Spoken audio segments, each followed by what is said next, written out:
Hello বন্ধুরা, কেমন আছো তোমরা সবাই? আশা করি অনেক অনেক ভালোই আছো। আর তোমাদের ভালোবাসায় আমি অনেক ভালো আছি, কারণ তোমরা আমাকে যে পরিমাণে ভালোবাসা দিয়েছ এবং সাপোর্ট দিয়েছ তা আমি কোনোদিন ভুলতে পারবো না। তাই তোমাদেরকে মজা দেওয়ার জন্য আবারও একটি নতুন গল্প নিয়ে হাজির হলাম। গল্পটি শোনার মতো আশা করি তোমাদের দাঁড়িয়ে যাবে। মেয়েটিকে খুবই ভালো লাগে, আমার ভালো লেগে থেকে মেয়েটির সাথে আমার ভালোবাসা হয়ে যায়। মেয়েটি খুব দেখতে সুন্দর। মেয়েটিকে আমি একদিন বললাম, এই তোমার নাম কি? মেয়েটি আমাকে তখন বলল, আমার নাম সুরাইয়া আক্তার। মেয়েটি আমাকে তখন বলে, তোমার নাম কি? আমি তখন বললাম, হৃদয় হাসান। ও আচ্ছা, ভালো নাম তোমার। তবু তার মেয়েটির কাছ থেকে আমি তার নাম্বারটা নিলাম। নাম্বারটা নিয়ে রাতে ফোন দিয়ে তাকে এখনই বলতেছি, ইস দেখতে খুবই ভালো, তুমি কি বলে? তারপর তোমার চোখগুলি খুবই সুন্দর, তোমার ঠোঁটগুলি আরও ভালো, খুব দেখে মায়ে পড়ে যায়, তোমার ফিগারগুলি আরও ভালো, তোমার ফুল বডি আমাকে পাগল করে দিয়েছে। মেয়েটি বলল, তাই বললাম, হ্যাঁ। তাহলে এগুলো দেখে কি করবে তুমি? তোমাকে ভুলতে পারি নাই, স্বপ্ন যেন তোমাকে বারবার দেখি। আচ্ছা ঠিক আছে, স্বপ্নে দেখতে হবে না, চলো আমরা পার্কে ঘুরতে যাই। আমি খুশিতে নাচতে লাগলাম। মেয়েটি আমার সাথে পার্কে যাবে? আচ্ছা ঠিক আছে, কবে যাবে বল? সুমাইজা আক্তার তখন বলল, কাল বিকেলে বের হব, তুমি পার্কে আসবে? আমি বললাম, আচ্ছা ঠিক আছে যাব।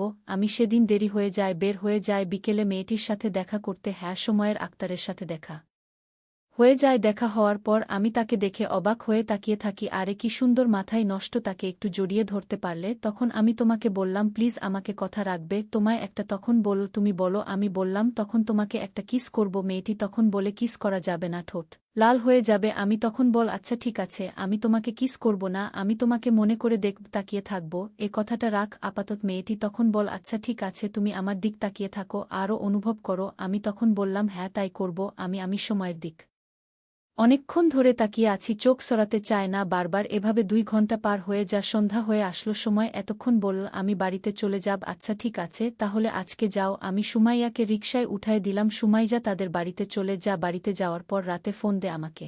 ফোন দিয়ে বলে, কেমন দেখলে? আমি সুমাইয়াকে বললাম, খুব সুন্দর। তুমি? সময় বলল, তাই? আমি বললাম, হ্যাঁ তোমার এতক্ষণ বলতেছি, তাহলে তুমি কি করতে চাও? আমি তখন বললাম, সুমাইজা তোমাকে আমি বিয়ে করব। সুমাইজা তখন হাসতে লাগলো। আমি অবাক হয়ে গেলাম, তোমায় কি আমার প্রস্তাবে রাজি হবে না? কিভাবে ভাবতে ভাবতে ঘুমিয়ে পড়লাম। সকাল হয়ে যা, মনে হয় তাকেও স্বপ্নে দেখতেছি, চোখের সামনে সব সময় ভাসে। কি করব ভেবে পাচ্ছি না। এভাবে অনেক দিন কেটে যায়। তার সাথে কথা বলতে বলতে হঠাৎ করে একদিন সময় আমাকে ফোন দিয়ে বলে, হৃদয় আমার তো বিয়ে ঠিক হয়ে গেছে। তখন সময়ের কথা শুনে আমি ভেবে পাচ্ছি না কি করব। আমি তখন সময় আগে বললাম, প্লিজ জান, তুমি বিয়েটা না করে দাও। সুমাইজা তখন বলল, আমি বাবার বিরুদ্ধে কোনো কিছু বলতে পারব না। সুমাইজা আমাকে বলতেছে, তুমি কিছু একটা করো। তখন আমি বললাম, আমি কি করব তুমি বলে দাও। সময় কখন বলে, তুমি আমাদের বাড়িতে বাড়িতে এসে বিয়ের প্রস্তাব দাও, তাই তো হয়ে যায়। আমি কিছুক্ষণ চুপ করে থেকে বল, আচ্ছা ঠিক আছে জান, আমি তাই করব। তখন আমার ফ্যামিলি থেকে আমার বাবা ভাই তাদের কিছু মায়াদে বাড়িতে পাঠায় বিয়ের প্রস্তাবের জন্য। তোমার বাবা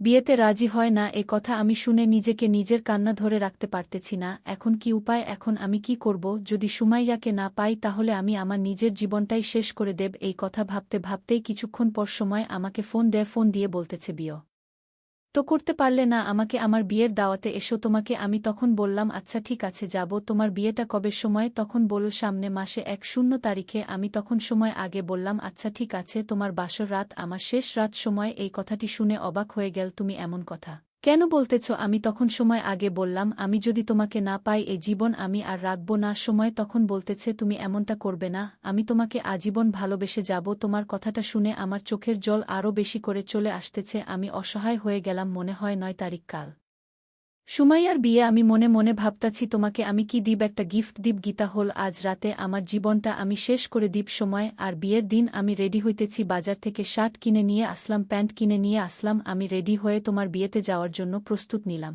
বিয়ে বাড়িতে গেলাম, যাওয়ার পর পাশে বসে আছি, মনে মনে ভাবতেছি সুমাইয়াকে একটু দেখব। আমি একজনকে জিজ্ঞেস করলাম, আপু সুমাইয়া কোথায়? তখন মেয়েটি বলল, সুমাইয়াকে এখন গায়ে হলুদ দেওয়া হচ্ছে। আমি বললাম, ও আচ্ছা ঠিক আছে, কিছুক্ষণ পর এক মেয়েকে দিয়ে আমি তোমার কাছে পাঠাই, তখন আসি। আমার কাছে আসে, কাছে এসে আমাকে আলাদা করে নিয়ে দরজা লাগিয়ে দে। সবাইকে আমি দেখে কান্নায় ভরে গেলাম। তোমায় এতক্ষণ জড়িয়ে ধরে বলে, হৃদয় তোমাকে কোনোদিন ভুলতে পারবো না। আমি তখন সুমাইয়াকে বললাম, আজ তোমার বাসর রাত, আজ আমার শেষ রাত। এই কথাটা তোমাকে আগেও বলেছিলাম, আজকেও বললাম, জাস্ট 1-2টায় আমার লাস্ট সময়। আমি বিয়ে বাড়ি থেকে আমার বাড়িতে চলে যাই, যখন 12টা বেজে যায় 1 মিনিট পর সময় আমাকে ফোন ফোন দিয়ে বললে, হৃদয় তুমি এমনটা করো না। আমি তখন বললাম সুমাইয়াকে, আমি তো আর এই দুনিয়াতে নেই, কিছুক্ষণের মধ্যে শুনতে পারবে। সময় এ কথাটি শুনে তার হবু স্বামীকে বলল, আমাকে 5টা মিনিট সময় দিবে, আমি একটু বাইরে যাব। তখন বললে, হয়ে যাও। সুমাইজা এই সুযোগে আমাদের বাড়িতে চলে আসে। এসে দেখে আমি আর এই পৃথিবীতে নেই, চিৎকার করতে লাগল। সুমাইজার সময়ও মনে